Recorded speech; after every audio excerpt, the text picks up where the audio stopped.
જય માતાજી મિત્રો, તો અમે મહિપતસિંહ ફાઉન્ડેશનમાં પહોંચી ગયા છીએ અને આવ્યા હતા વૃદ્ધાશ્રમની મુલાકાત લેવા. અમારે થોડી જીપ ચોટે એટલા માટે, અને એમને સરસ, અમારે થોડું લેટ થઈ ગયું હતું એટલે એમને સરસ મજાનું જમવાની વ્યવસ્થા કરી નાખી છે. અને જમ્યા પછી અમે લોકો મુલાકાત લઈશું આખા વૃદ્ધાશ્રમની, બધાના આશીર્વાદ લઈશું. ઓકે, સો બન્યા રહો બ્લોગ સાથે. જિંદગી કંઈક પહેલું સારું કામ કરો છો. શું કેવું માનસીનું મૂડ થોડું ઓફ છે. કેમ છે? કેમ એ તો મને શું કહે, તારું થોબડાથી લાગે ને લાગતા. એના ફેસ ઉપર ના જતા મિત્રો, એનું ફેસ જ એવું, કુદરતી ફેસ એવું જ છે.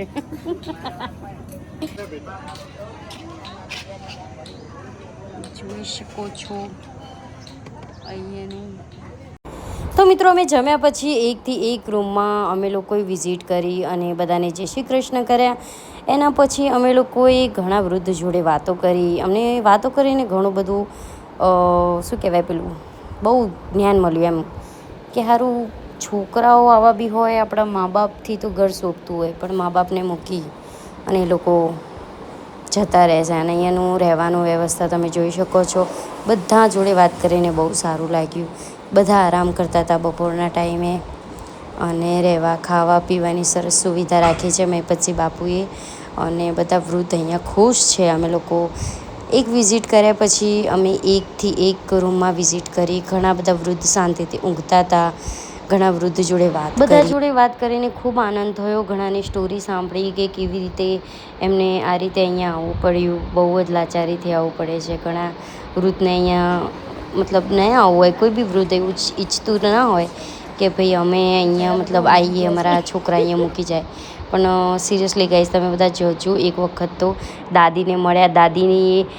દાદીને અમે ક્યાંક જોયા લાગતા હતા. એમના જોડે બી ઘણી વાત કરી, કારણ કે એ લોકો કલોલથી હતા અને હું કલોલથી છું. અને મહિપતસિંહ બાપુના અંદર મેં આ દાદીનો વિડીયો જોયો તો એમને એમના બેડ ઉપર સરસ મજાનું મંદિર બનાવ્યું છે અને એમાં રામાપીરનો પાઠ કરે છે. બહુ સારું કહેવાય રામાપીરનો પાઠ કરવો એ. અને પછી મમ્મી સાથે વાત કરાવડાવીને પછી અમે લોકો બીજા રૂમમાં ગયા. બીજા રૂમમાં પણ ઘણા બધા આરામથી સૂતા હતા. બધા વૃદ્ધને જોઈ અને બહુ સારું લાગ્યું. મળ્યા. મને તો મારી સ્પેશિયલી નાનીની યાદ આવી ગઈ, કારણ કે જ્યારે નાની અમારી સાથે હતા ત્યારે અમે લોકોએ બહુ સિરિયસલી બહુ સરસ રીતે વાત કરી. અને અમે અમારી નાનીને તો એક ઓનલી ફ્રેન્ડ જ માનતા હતા. અને મિત્રો, મારા નાનીને ઓફ થઈ ગઈ 2 વર્ષ જેવું થયું છે. પછી આ લોકોને મળીને મને બહુ જ આનંદ થયો. અને મેં પછી નક્કી કર્યું કે ભાઈ બર્થડે તો બાકી આવી રીતે જ મનાવવો જોઈએ. કંઈક સારું જરૂર કરવું જોઈએ, કારણ કે જાણે અજાણે આપણાથી ઘણા બધા પાપ થાય છે. એટલે હવે બર્થડેમાં હું અહીંયા જ આવીશ. અને બીજા અમને મળી ગયા જુઓ. જય શ્રી કૃષ્ણ. જય શ્રી કૃષ્ણ દાદી. આવો.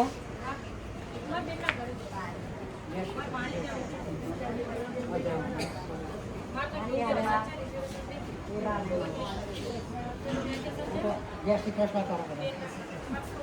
અમે આયા કલોલથી. કલોલ છે. બહુ સરસ. અમારે ત્યાં કલોલના એક માજી રહેતા હતા ખાટલામાં, ઇન્દિરાબેન કરીને. થોડી વાર તાપમાં જવાનું ના જવા નહીં. જય શ્રી કૃષ્ણ કરતા જાઓ. જય શ્રી કૃષ્ણ.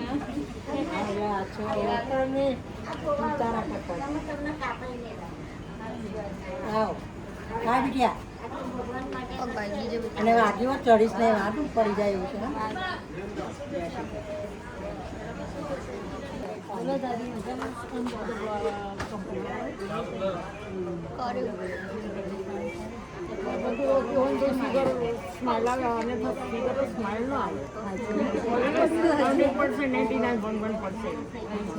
બીજા બધા હશે દુઃખી નહીં. અમારે મરજી થઈ જશે અને બીજાને ધક્કો મારી મોકલે છે. કોઈ પરેશાની નહીં. આ જરા ટોપાઈ રાખવાની શું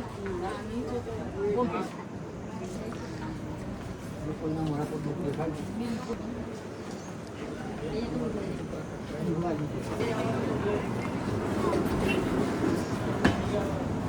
જય શ્રી કૃષ્ણ દાદા. જય શ્રી કૃષ્ણ. બધા રૂમમાં એક વસ્તુ નોટિસ. મારો રૂમ છે ને માથું 1.5 રૂપિયા. કાયમ જાગતો હતો. જવાબદારી તમારે હા જવાબદારી આમના પર એ મેનેજર.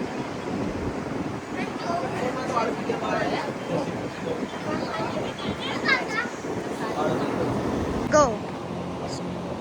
તો મિત્રો અમે લાસ્ટ વૃદ્ધાશ્રમ મતલબ આ ધરતીનો છેડો અહીંયા આવી ગયા છે. અહીંયાની મુલાકાત લઈશું. બાપુ તો છે નહીં, આણંદ ગયા છે, એટલે એરાય આવે ત્યાં સુધી અમે અહીંયાની મુલાકાત લઈશું અને પછી શાંતિ ઘરે જઈશું. તો પહેલાં આપણને મુલાકાત લઈ લઈએ. આપણે ત્યાં જ તેની અંદર મુલાકાત કરી લઈએ પછી બાપુ બ્લોગ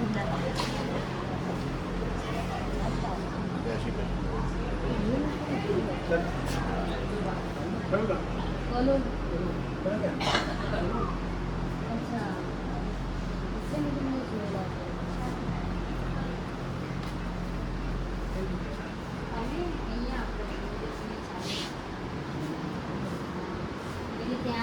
ત્યાંથી અમે આગળ રહીએ રહેતા તો પહેલાં તો ક્યાં પણ અત્યારે પોતાનું બગીચા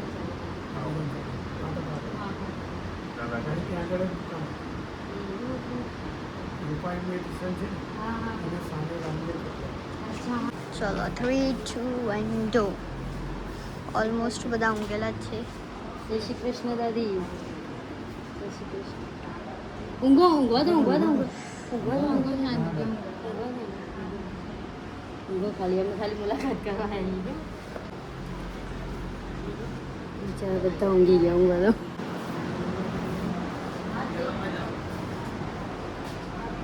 જય શ્રી કૃષ્ણ દાદી. ઊંઘો ઊંઘો વાંધો નહીં, આરામ કરો.